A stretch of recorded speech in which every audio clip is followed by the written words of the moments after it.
Afinal de contas, o que acontece em relação a essa questão da prisão em segunda instância e a recente decisão do Supremo Tribunal Federal? É normal que essa decisão cause dúvida, confusão e indignação até em muitas pessoas. Por quê? A população, de uma forma geral, associa a prisão e a soltura com a culpa do acusado. Ou seja, se a pessoa foi presa, ela é culpada. Se a pessoa foi solta, ela é inocente. Mas não é assim que funciona. Por quê? Nós temos dois tipos de prisão. Nós temos a prisão pena, que é a prisão aplicada como retribuição pelo crime que a pessoa cometeu. Então é o cumprimento de pena, efetivamente. E nós temos as prisões cautelares, que são prisões aplicadas para assegurar a eficácia da investigação ou do processo judicial. Então são prisões que são aplicadas para se preservar a prova, impedir que a pessoa fuja, impedir que se ameace testemunhas e até para separar pessoas perigosas do convívio social. E qual é a grande questão? O que a gente mais ouve no noticiário é exatamente sobre a prisão cautelar, que não tem relação com a culpa do acusado. Às vezes a pessoa pode nunca ter sido presa e ser condenada ao final. E o inverso também é possível. Às vezes a pessoa é presa cautelarmente e ao final do processo pode ser que ela seja absolvida, né? Então quando a gente escuta que o ministro soltou fulano e etc., não significa que ele considerou a pessoa inocente. Na maioria dos casos, aliás, essa decisão trata exatamente só da prisão cautelar. Pode ser que ela não era necessária ou deixou de ser necessária, pode ser que não havia os requisitos, houve algum defeito, alguma ilegalidade na sua decretação. O que acontece em relação à recente decisão do Supremo Tribunal Federal? As constituições anteriores à nossa atual não usavam a expressão trânsito em julgado. O que é o trânsito em julgado?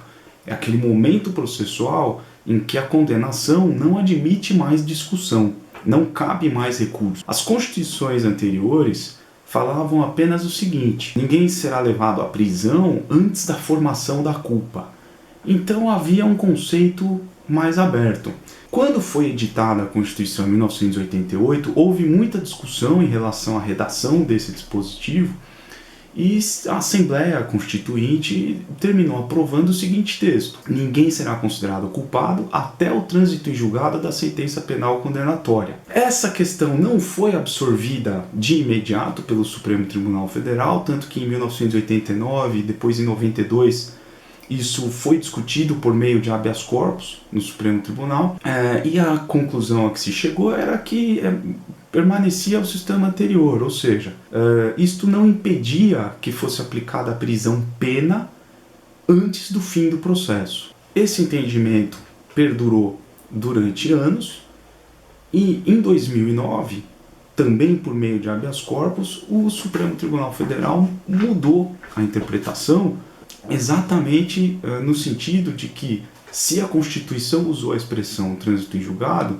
é porque precisa esperar terminar o processo, inclusive com todos os seus recursos, para que se possa aplicar a prisão pena ao acusado. As prisões cautelares não entraram nessa discussão, elas sempre puderam ser aplicadas. Em 2011, exatamente para prevenir esse vai e vem de entendimento, que inclusive pode depender da composição do Supremo em dado momento, o Congresso modificou o Código de Processo Penal, especificamente o artigo 283, para deixar expresso e repetir o texto constitucional.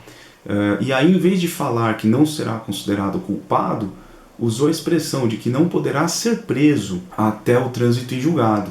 Apesar da nova redação do artigo 283, em 2016, também por meio de habeas corpus, o Supremo Tribunal Federal modificou o entendimento e passou a adotar aquele entendimento anterior de que a redação constitucional não impede a aplicação de prisão pena antes do fim do processo. Em razão disso, foram propostas diversas ações diretas de constitucionalidade, exatamente para dizer, olha, mas existe um artigo de lei que está dizendo que não pode e os tribunais estão ignorando. Então eu quero que seja apreciada a validade desse dispositivo. E qual é a diferença aí? Que a ação direta de constitucionalidade tem força vinculante, tem força obrigatória. Uma vez decidida, todos os órgãos da administração pública e do Poder Judiciário ficam obrigados a observar a decisão. E é isso que aconteceu agora. O Supremo Tribunal Federal, nessas ações, apreciou a validade do artigo 283 do Código de Processo Penal e afirmou que essa redação de que ninguém pode ser preso por prisão pena antes do fim do processo, antes de se esgotarem todos os recursos, está de acordo com a Constituição. Então agora não é mais possível aos tribunais fazerem como estavam fazendo, de aplicar prisão pena logo imediatamente após a decisão de segunda instância, após uma apelação, por exemplo. Claro que há um pano de fundo aí que, embora não tenha uma relação direta, é o que termina gerando a indignação e a falta de entendimento, que é a questão da demora, de uma forma geral, do processo criminal, né?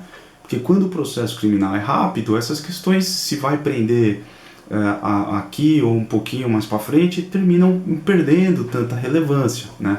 O que a população não quer ver é um processo eterno e que a pessoa não seja presa nunca, né? Que esse momento nunca chega. E daí é que surge essa vontade de querer prender logo, né?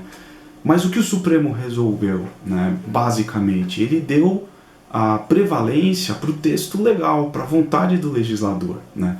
O Supremo deu a prevalência para a uniformidade do sistema, ou seja, o Poder Legislativo é quem decide esse tipo de coisa. O Supremo não pode fazer uma interpretação que se afaste da Constituição para garantir uma maior eficácia ao processo, que na verdade é uma eficácia relativa, porque diz respeito àquele momento final desses recursos, né, que hoje em dia, há muito tempo, aliás, já nem influenciam mais na questão da prescrição, porque o trânsito em julgado é considerado ocorrido no momento da interposição desses recursos, quando eles são considerados incabíveis, então na verdade eles nem interferem mais na prescrição. Então o que se tem que ter em mente é que modificar essa questão, quebrando, né, o pacto entre os poderes, de que o Poder Legislativo define as regras e o Judiciário garante essas regras, não vai necessariamente resolver aqueles problemas de ordem prática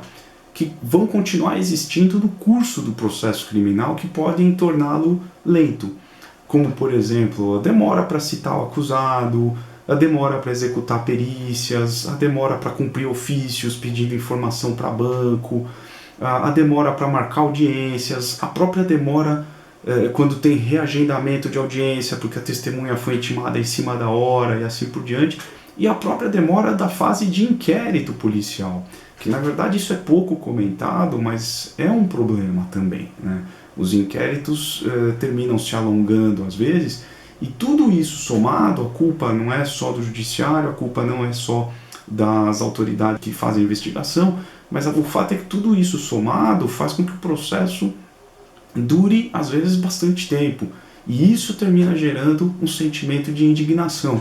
E por isso que as pessoas acham, talvez de uma forma não tão precisa, que prender a pessoa ali naqueles 8 meses antes do processo terminar vai fazer uma grande diferença, né?